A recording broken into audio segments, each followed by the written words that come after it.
Good morning, good evening, good afternoon, everybody. It's Nikki Jordan here, and I'm here with what was supposed to be a weekly show, and by its own urgency, episode 2 came faster. So, if you don't know about this program I'm running called Got Space, it's all about how we don't have it and what happens when we don't have it, how we know it, and how space is ultimately our infinite being's interest. Okay, our infinite being is all space, all consciousness. Hi there, Mesa.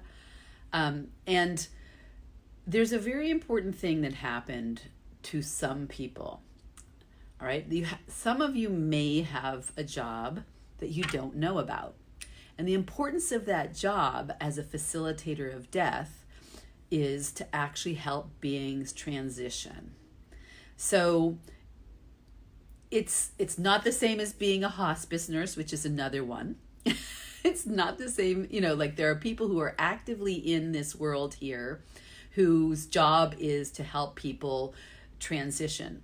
But a facilitator of death is very different. It helps people take their energy out of everywhere they left it, gather it, and move on. And yesterday, what is really important to know, so there's a couple things you need to know about being a facilitator of death, because it isn't something you want to do if you're not connected to your infinite being. And we'll talk about that, but that's my morning coffee. So when you're a facilitator of death, you're helping somebody gather all their energy from places and move on. And the importance of this is that when you move on to the next life, you don't really want any traces from here. You don't want any karma with people. So if you didn't know, karma is not a law. A law is something that always must happen. It's just something that someone believes in, right? And it can be something that happened to you. You did this and that happened to you, but you can transform that energy. Why? Because so many people in this life that I see or I notice, or I don't even see them in person, but notice them in my mind's eye and I have to work with them, are in fact believing that they have to have a certain kind of job, be a certain kind of way, do something in this life based on karma, or they are really unaware of, karmic, because they're carrying karma, they're unaware of why they act a certain way. They go see all kinds of therapists, mental therapists who are dealing with the stories of this life, but when it's not from here, which a lot of it isn't, then you can go and you can talk up the wazoo with a therapist and never get where you really want to go. You still don't understand, because it's energy. You've carried energy. You've carried energy from another. Hey there, Chrysula. I don't know how to pronounce all of these names, but I love traveling the world. So hello from Greece. So when somebody leaves, if they don't take their energy out of everywhere they've been, like all their relationships, all their jobs, everything that they thought maybe they didn't do quite correctly, felt guilty about, whatever, they carry all of this forward with them into the next life. And so a facilitator of death helps people gather their energy out of all of this, neutralize it into all space, and move forward into the next life. Why is this so important? Because what if they came back here? We want them to come back here as their clear infinite being, not as somebody messed up from past lives. Because what happens is then people pull themselves into situations here that are not necessarily really healthy for them, and they don't understand why, and they're confused. Okay? So, as a facilitator of death, now it took me a while to realize that that's what I was doing, because what happens oftentimes is the following. So sensitive people, there's so many sensitive people in the world. Sensitive people in the world feel other people. And a lot of times they're considered very emotional. They might be considered hypochondriacs. They get stuff that other people get, or they don't understand why they're, they get a mood that doesn't even seem like them. They're overcome with something. So I'll explain to you what happened to me yesterday is I was suddenly overcome with grief about something. Somebody in my house said something, and it triggered this huge thing inside me. I'm like, what the hell's this? I had to step away. And then I decided to go take a drive. And I took a drive, and I started, and it was very dark at night. and I went way up into the hills where you can see over all of San Francisco from the Oakland area. And I started to sense all these beings that wanted to leave. And I immediately knew what was happening. They were people who had lost hope. They decided this reality was not for them anymore. They could have been old, they could have been young, whatever it was. They might have gotten heart attacks, they might have then had a plane crash, they might have committed suicide. I don't have a point of view about people committing suicide. I do have a point of view about helping people with their energy, right? And you know, I can't do it myself. Anyone like me can't do it myself. We want to help other people know how to do this, to know how to help people change their energy. And what's really important to know is that it takes being connected to your infinite being, which is an activity, because we go in and out of it. Even me, you know, like people are like, oh, you know, I can't hold it. You know, I was talking to my husband, he's like, yeah, I can hold it for a while and then it goes out. I said, yeah, like everybody, any person here, healer or not, is always like that. If you spend your life in a monastery or in a cave or something like, and you're separate from the world and you focus on being that way, you have a different kind of life than everybody else, right? But the rest of us are subject to so many things out there. That's why awareness and gathering your awareness and getting more conscious of your energy and how it shifts, and then knowing how to ask what it is, who it is, and all of that is really important, because then you can change things. And here's what I want to say is that when you're connected to your infinite being, right, you can access other infinite beings. And what happens is the more that you put yourself in that space, the more you actually become a remote healer. Hey there, Christine. You become a remote healer because you're able to access someone else's infinite being, which may have contacted you and say, help them. Help the human being spot, you know, I'm a human being, right? I'm also an infinite being. I want to be a human being functioning as my infinite being, right? That's different. A human being functioning as a human being from this reality is limited to the way this reality says to function. A human being functioning as their infinite being has all-knowing and greater knowledge, higher intelligence. This is why I want to teach this. This is why I want to teach this, because you can access it. The first thing is learning how to access that infinite being and staying there and knowing when you've gone off course. And it's really not very hard. And then if you find that you have a role such as a facilitator of death, learning how to shift the energy and help. It's like, I don't know how to explain it as too well, because it's all energetic, right? You know, the Yoga Sutras are all about, you know, I say this because a lot of people study yoga and the latter part of it. So first you have asana, the postures, so that you can then be open enough to sit in meditation. And then you get the more esoteric part, which is the energy work. And I wrote a paper once for a 2-year-long yoga teacher training I did. And the professor about the Yoga Sutras, she was actually a professor. And she said, wow, your explanation was amazing. And I said, yeah, that's because I'm an energy healer. I know that you can't put that stuff in words so easily. You know, where we're telling people to go, what it feels like isn't a verbal thing. So I train people on how to sense the energetics and know what the energetic space is like, because in the energetic space, then you can shift things. So no one likes cold coffee, really, unless it's a hot day, right? So when you're working as a facilitator of death, you're working with the infinite being. The infinite being wants to gather everything to move out of the human being realm, neutralize everything that happened there, and move on, right? Move on with all of its energy. When your energy is stuck in something else, I'm going to say this, when you go to the next place, the next realm, come back here, whatever, your energy is still there. And I teach people a lot about how to regather themselves, because it's not that hard, but it's something that we never talk about. And it doesn't matter whether it's in an interaction here or whether it's something from something you have no clue about. So one of the greatest things we can all do as we get older is start to regathering ourselves. If you think you're going to die, get yourself out of everything, because you don't want it when you go to the next life. And I know this from having someone very close to me. We spent 9 years trying to work on something. I'm like, I really don't have this skill. This is before I had this skill, right? I really don't have this skill. And then I realized that this was really not from here. Everything that we were doing, I couldn't neutralize it from here, because at that point, I was not understanding the power of the infinite being. And let me make an aside right here. So there's a lot of people who are, for example, Christian or Muslim or Hindu or something, and they believe in their God or their gods or whatever, and they really practice it. I'm not negating any of that.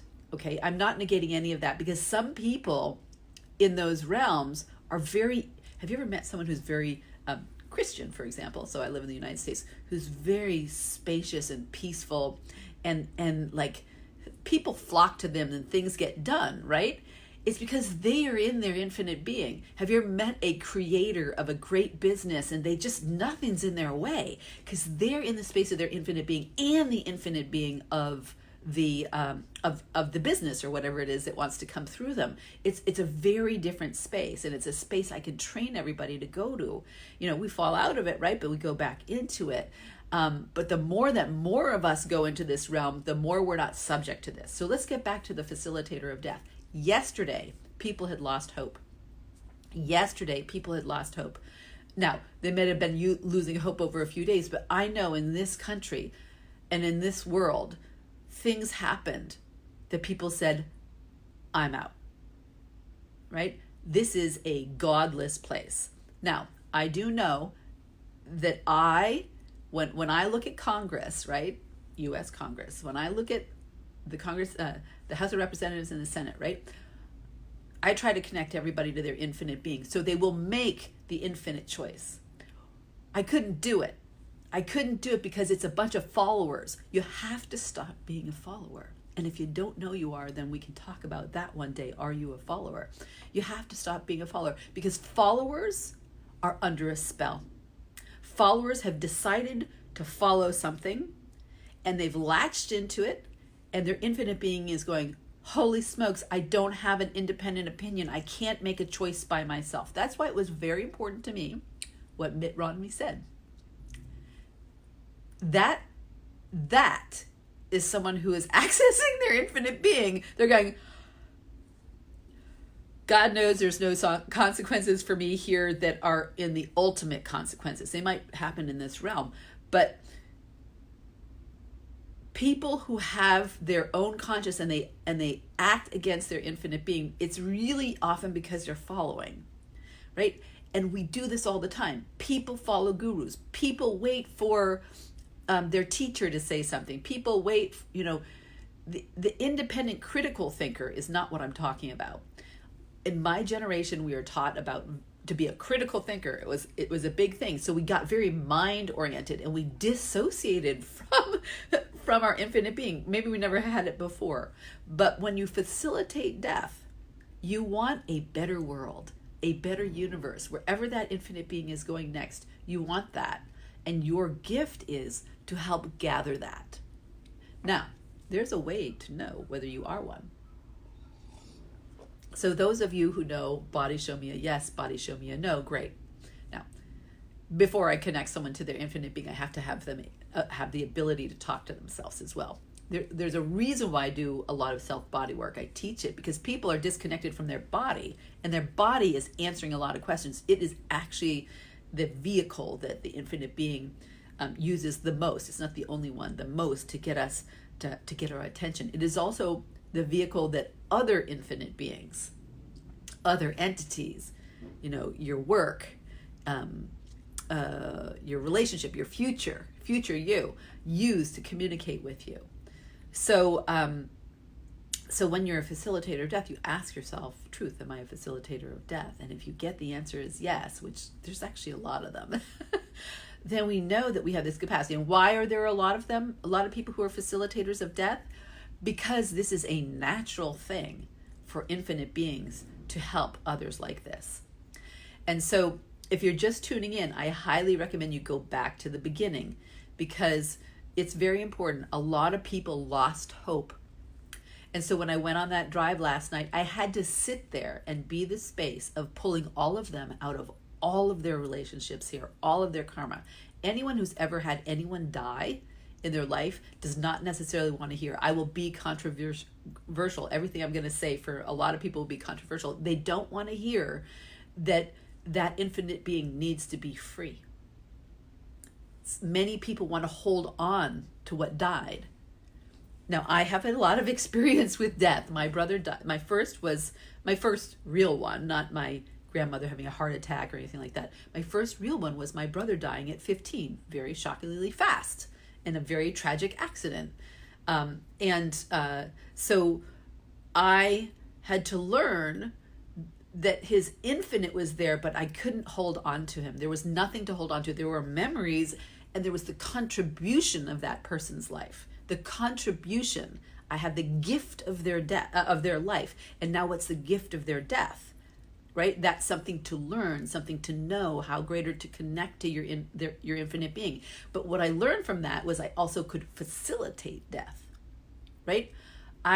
And people say, why don't you feel like you're, oh gosh, I can't even think of the word right now. I can think of the energy space.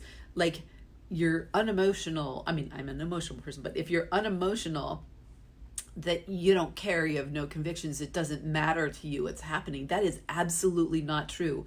I am a space of something infinite, so I'm feeling what's infinitely going on. Not what we adhere to, limit to right here and think is the right way to do and be, right? If you want to hold a spirit here for you, it's not helping them. Okay? It is one thing to honor someone's life in their death. It's another thing to hold on to it for yourself, right? That doesn't work for them karmically. They're going to have to try harder to pull away. And because you're in them, your energy is in them, it's going to feel weird to you. It's going to feel like a struggle. It's going to feel like a loss. Yes, death feels like a loss. I mean, I am human. When people die around me that were really close to me and really impacted me, or I went through something with them, yes, I feel that. But the space of giving them all of them so they can be the greatest contribution to the next thing they're going to be, or even just to even if they never come back and they work from above, is really important. So this is not a course in being a facilitator of death. That is a class I would like to teach. That is something I do in person, over the Zoom or in person. But you must know how to connect to your infinite being. You must know how to be there when you're not there, how to become there, how to use your body to understand that. And it's pretty fabulous, because I thought, why am I being so emotional? I had to step away saying, why am I overcome with this feeling? It felt like me at first, but it also didn't feel like me. And then I took a drive and I'm like, oh my God, there's hundreds and hundreds of them that just lost hope. They just lost hope. They're like, I don't want to be part of this world or this society that they are in or whatever. And they just decided I could be more somewhere else. And they left. And it's really a beautiful thing to be a facilitator of death, right? It's when you start feeling sad and sorry for somebody that you have a hard time. When you realize that you have no point of view whether they exist here or somewhere else, then it's lighter, it's easier, right? But I've met many people who feel like, okay, they feel suicidal people coming towards them or whatever, and the conversations that you have with that are different than you could imagine.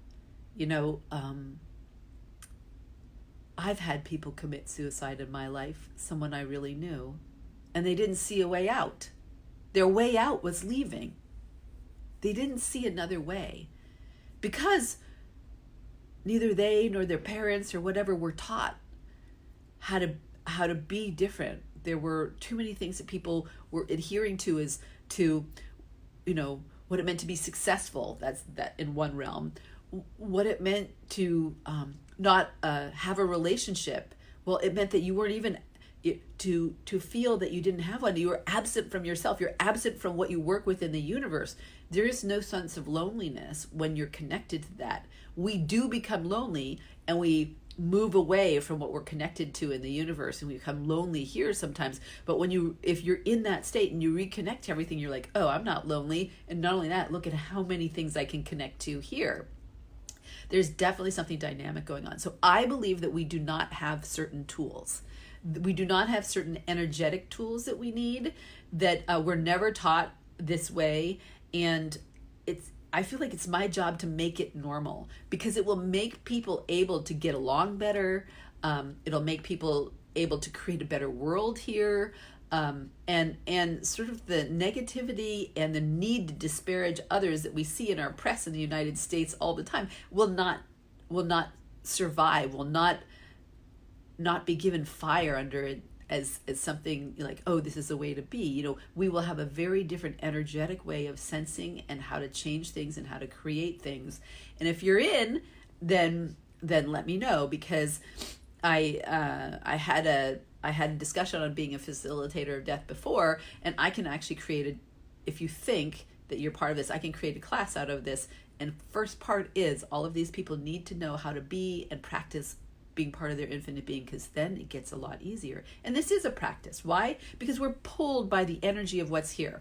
And the greatest way I can explain that you are affected by energy is what I said in my first episode, is think of a song.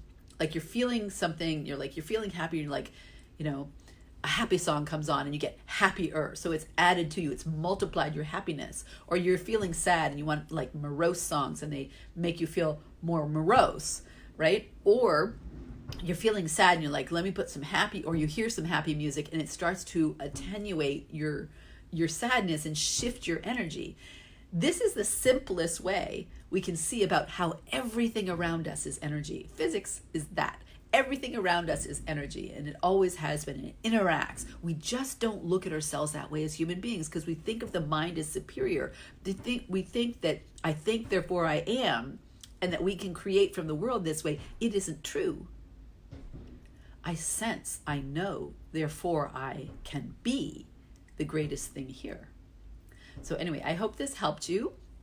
I'm very committed to creating this way of thinking. I'm particularly committed to hoping that children will follow this, because I find adults harder to work with, because they come from a lot of points of view and they use the word I'll try, but they don't mean they're going to do anything, right?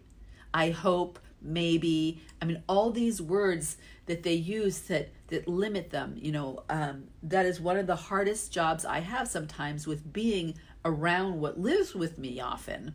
And I don't mean just kid, husband, whatever. Just everybody, is that they're interested in the limited, or believe in the limited, or they believe that this other realm is outside of us. It is so tangible. I actually taught it in my yoga classes, because somebody told me to just start teaching this. I remember when it started, I think it was in Maine, in, 2001 or something like that. And I was like, wow, this is not that hard for people to feel. They just have to be curious and willing. How curious and willing are you to see something greater and more expansive? To be free is to have space. The space of your infinite being and all the consciousness in the space. That's to be free. Because in the space and where the consciousness lies is the non-emotional state that feels light.